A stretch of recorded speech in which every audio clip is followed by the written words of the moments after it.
In favor of Oklahoma's 3-drug lethal injection method. First, a break from the rain. Now, a break from the clouds. We're going to warm up this afternoon, and we'll have the latest from the Skywatch Weather Center. And the morning rush hour traffic turns into a rodeo on I-40 in Oklahoma City. The 4 states' most watched news starts now. A police standoff ends outside a home in Independence, Kansas, as authorities attempt to hunt down a man wanted for attempted murder. This is KOAM News at noon. I'm Tanya Bach. Topping our first 7 minutes, authorities say the suspect they were looking for wasn't home when they arrived. Now, this photo taken by the Montgomery County Chronicle shows the heavy police presence outside a home on West Myrtle in Independence. Authorities received a tip and obtained a search warrant for the home around 10 o'clock last night. Independence police were looking for 39-year-old Brian Metzger, a suspect in last Thursday's targeted hit and run. Police Chief Jerry Harrison says Metzger could have fled overnight. He's facing charges of attempted murder, aggravated battery, aggravated assault, and aggravated endangerment of a child. Police say Metzger intentionally hit another man with a car. Authorities say Metzger knew the victim and that it was a targeted attack. If you know of his whereabouts, you're asked to please call the police. A federal judge in Oklahoma says the state's 3-drug lethal injection method is constitutional. The ruling paves the way for the state to request execution dates for more than 24 death row inmates who were plaintiffs in the case. Attorneys for those inmates are expected to appeal the ruling. They argue the first of the 3 drugs, the sedative midazolam, is not enough to render an inmate unable to feel pain. Attorneys for the state rejected that argument. And lawmakers continue to struggle to find a compromise on gun reform legislation in the wake of mass shootings in Buffalo and Uvalde. And now the government warns the threat of more domestic attacks is on the rise. Skylar Henry has the latest from Capitol Hill. We're more than hurt. We're angry. Garnell Whitfield Jr., who lost his mother in the Buffalo supermarket shooting, called on lawmakers to recognize the threat of violence posed by white supremacists. My mother's life mattered. My mother's life mattered. And your actions here today will tell us how much it matters to you. The Department of Homeland Security issued a new bulletin Tuesday, warning of copycat attacks in the wake of the shootings in Buffalo and Uvalde. We have volatile capabilities, those are the weapons you're talking about, now combined with volatile ideas and beliefs in the mainstream. It's a deadly cocktail that promises more violence going forward. A small bipartisan group of senators has been working to see if there's some kind of compromise that can be reached, but the process has been slow going. Both sides are involved and people in good faith trying to get a solution and something that actually would prevent what has happened in these last couple of horrific incidents. Senate negotiators appear to be focusing on helping states enact or improve red flag laws, which allow courts to seize guns from anyone deemed dangerous, as well as new mental health measures and increase school safety funding. Now is the time to come together, be responsible. Democrats, Republicans, everyone. Former Congresswoman Gabby Giffords, who was shot in the head during a constituent event in 2011, called on lawmakers to be courageous and to take action on new gun legislation. Skylar Henry, CBS News, Capitol Hill.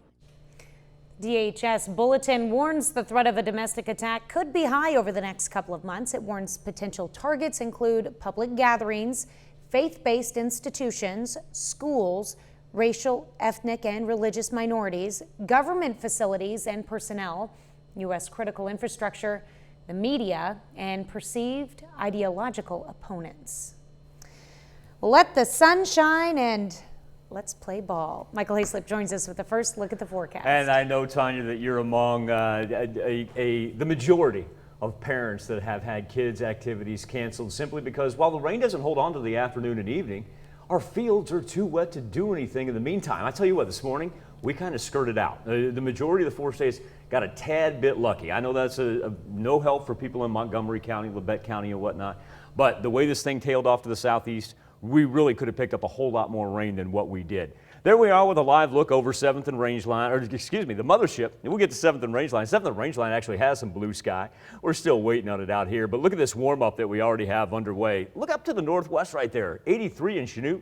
82 already in Yates Center, 79 in Joplin, let's roll 77 in Cassville. Just to show you that we do have a little blue on the horizon. There is 7th and Rangeline. And look at that intersection. My goodness, I'm not sure what's going on in Joplin today, but I think everybody just wants to get out and about and not have to fight any rain. Now, they are fighting the rain down to the south. We'll check in with them in just a little bit, but let's talk about our cloud cover now that we're void of precipitation. Blue skies coming out of the northwest, and of course, that's where we're seeing our warmer temperatures so far.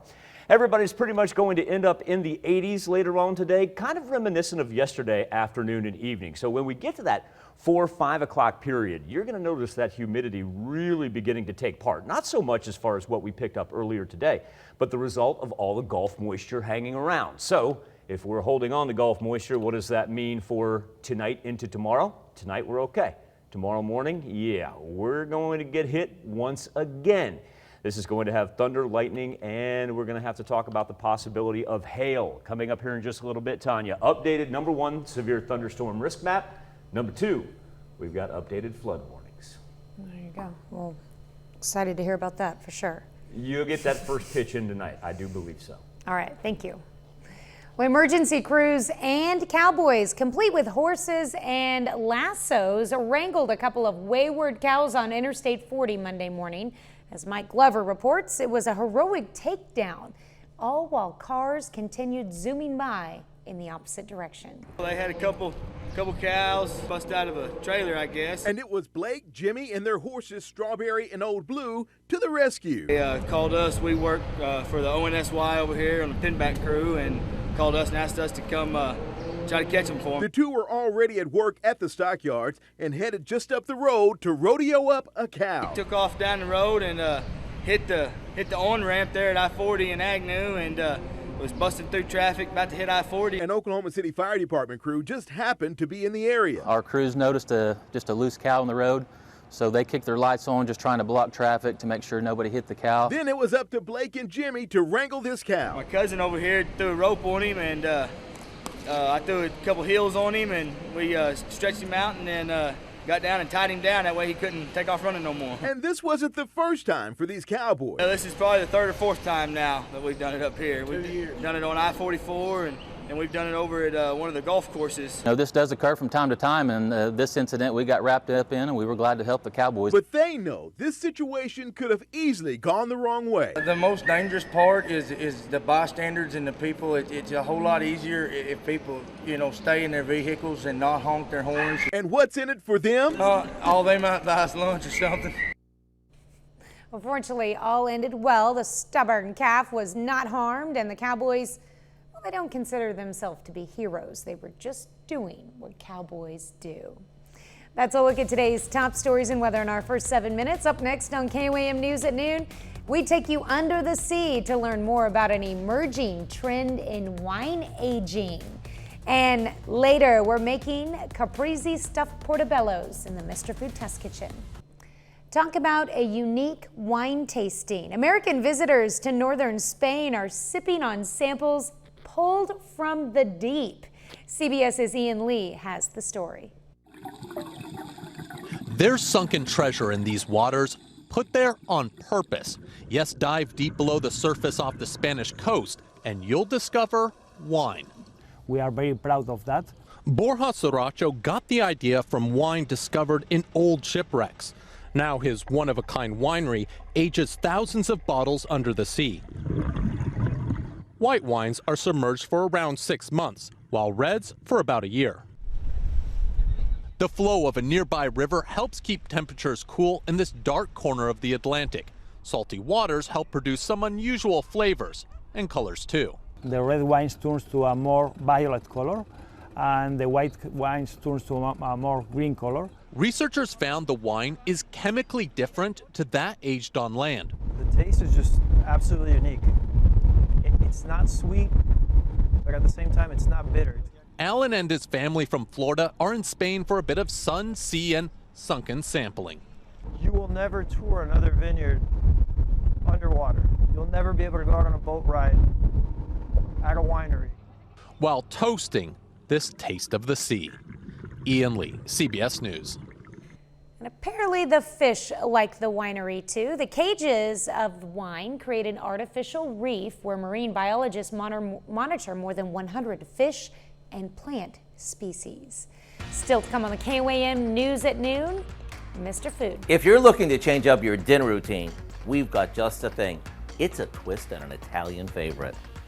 But first, Michael Hayslip returns with your complete forecast. We're going to be in store for a nice calm afternoon, great looking night. So I don't think it's too early to look ahead at what we're anticipating for tomorrow morning because we already have changes, developments, geographic movement on the severe thunderstorm risk map. Live look over 7th and Rangeline, where currently we sit at 79 degrees, a little bit of a heat index in effect as it feels like 82 right now, similar in nature to what we had yesterday with our highest temperatures up to the northwest where the clouds have already split.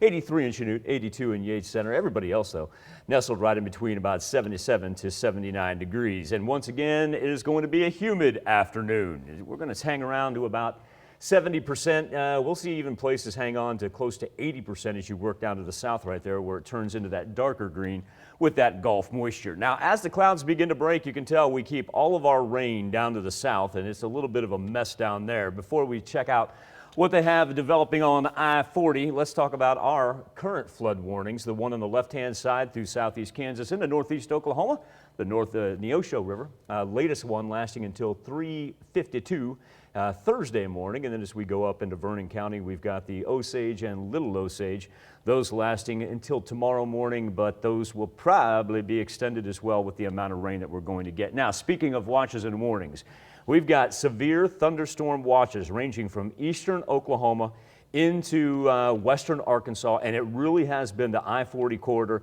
and down to the south. Numerous storm reports coming out of the Fort Smith area. As a matter of fact, we can take a live look at what it looks like right now. They call it I-Drive. Is there a name for it? Give you an idea of the rain-sloshed roads that they have. It looks like they're getting a little break from the torrential rainfall that they had just going on about 15 minutes ago as it progresses off to the east. Kind of a gorgeous looking sky there over Fort Smith, if you will. But they've got numerous roads that are already underwater, and they're going to have to fight that for the rest of the night. And they got another round headed their way for tomorrow as well. So if you got friends or family, or you got to make a road trip down I-49 to the I-40 interchange, know that that's what you're going to have to run into. Nationally speaking, the watches and warnings really do kind of run right through the central portion of the U.S. You know, we talked about the severe thunderstorm risk map. And then look at all the green dots that are indicated, the flood warnings that really run right through us, keep on going north-south up the Midwest, up to the Canadian border. Down to the south of us, they got a heat wave on their hands for the southwestern portion of the United States and Texas. Our temperatures, even though we find ourselves just below the jet stream, we're going to be pretty average for this time of year. Not a whole lot of difference from, you know, the 84, 85 that we'll see compared to what we'd expect for the first full week of June. As we push into tonight, here's where we get our major developments. Don't be surprised if we don't see a spotty shower down to the south sometime this evening, but it's really Wednesday morning we pick up. Double barrel action. We got the one that you see right there that works in from the northwest. And look at this thing sprint in from the west and the southwest. That's what we were talking about, all those flooding concerns they have there in Fort Smith. They're going to get inundated again. Our warnings are certainly going to be extended for our rivers at least, if not county-wide ones. And this thing is going to hang on till about the noon hour and just keeps on rolling through the south. It kind of picks on the southern portion of the four states. But with that being said, I want to point out the northwest and western portion of our highlighted counties, because when this thing first appears, that's when it's going to have the best chance to drop some hail. High winds, not so much. Hail is going to be our main risk for those counties that are indicated there in the yellow, and you can see that it tapers off just a little bit. And really, it's going to be a pretty good storm system that once it gets started right there, yeah, look at that, lasts all the way to the other side of the Mississippi. 7-day forecast, Tanya. Thursday's still looking good, and so we get to take a break there because we're right back at it for Friday. Big difference Friday's front, a little bit of a cold front on the backside of it. Help us out with some of that humidity for Saturday and Sunday. All right, and definitely we will need that drying out time by this weekend for sure. Even though we got a break today, gonna take it. Afternoon breaks is what we're gonna get. Afternoon breaks, it's just that we're picking up so much during the morning. Yeah, like you and I were talking about with kids' activities. It's hard to find a field that can withstand the morning rain enough to get them on the field to play in the evening. There you go. All right, thanks, Michael. We take this time to honor today's four-state hero, Specialist Gary Dixon in the U.S. Army. The Fort Scott, Kansas native joined the 95th EVAC unit in 1968. He served as a medic and surgical specialist in Vietnam until 1969. Dixon earned the Good Conduct Medal and the Cross of Gallantry. To Specialist Gary Dixon, we thank you, our four-state hero. Today, we're making a meatless idea that's actually pretty meaty. Howard shows us how to make caprese stuffed portobellos in the Mr. Food Test Kitchen. As the weather gets warmer, many of us are looking to lighten up dinner. Sure, we can serve a main dish salad or go with something that supports Meatless Mondays. Both are good options. But what do you say we make a meaty, overstuffed portobello mushroom that's so tasty, there's a pretty good chance you'll end up serving it year-round. We start by brushing both sides of some portobello mushrooms with a homemade garlic butter before popping them in the oven. And if you're not familiar with portobello mushrooms, they're the really big mushrooms we find at our market, and when they're cooked, they almost taste like a steak. Once tender, we top them with slices of tomato and fresh mozzarella, and back into the oven they go, just long enough for the cheese to melt. When they come out, we drizzle them with a balsamic glaze, grind on some fresh pepper, and finish them off with a bit of fresh basil. What makes these so good is the combo of the meaty steak-like mushrooms, the way the tomatoes and the cheese complement each other, and the sweet and tangy punch we get from the balsamic glaze. To get the recipe, all you have to do is head over to our website and type in caprese stuffed portobellos. I'm Howard with Kelly in the Mr. Food Test Kitchen, where today we found a summertime favorite way. What are you doing there? For you to say, ooh, it's so good. Well, you can find this recipe along with a lot more good food from the Mr. Food Test Kitchen online. Now here's a look at our four-state market prices.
I think we'll see much spotty activity for the rest of the afternoon and evening, kind of cruise into midnight there, because once we turn into Wednesday, here we go again. Remember, highest threat for hail is going to be for the western into the central portion of the four states, and then that flooding threat, it really picks up for the southern part of the four states all the way into Wednesday afternoon. Temperatures going to be back in the 80s, so expected to be humid once again tomorrow, just like it will be this afternoon. Well, coming up tonight at 5, the president is expected to sign a series of bipartisan bills this afternoon to improve care for veterans. We take a look at what's included in Health Watch. Plus, summer for some means travel plans, but gas prices could put the brakes on driving to certain destinations. We're going to hear from a local travel agent about the cost of taking a trip. And Neosho School District holds a naming ceremony for the new Performing Arts Center, currently under construction. Join us for those stories and much more tonight on the KOAM News at 5. I want to thank you all for joining us here on the KOAM News at noon. Tanya and I will see you again tomorrow morning. And the rest of the team will see you right back here at 5 o'clock.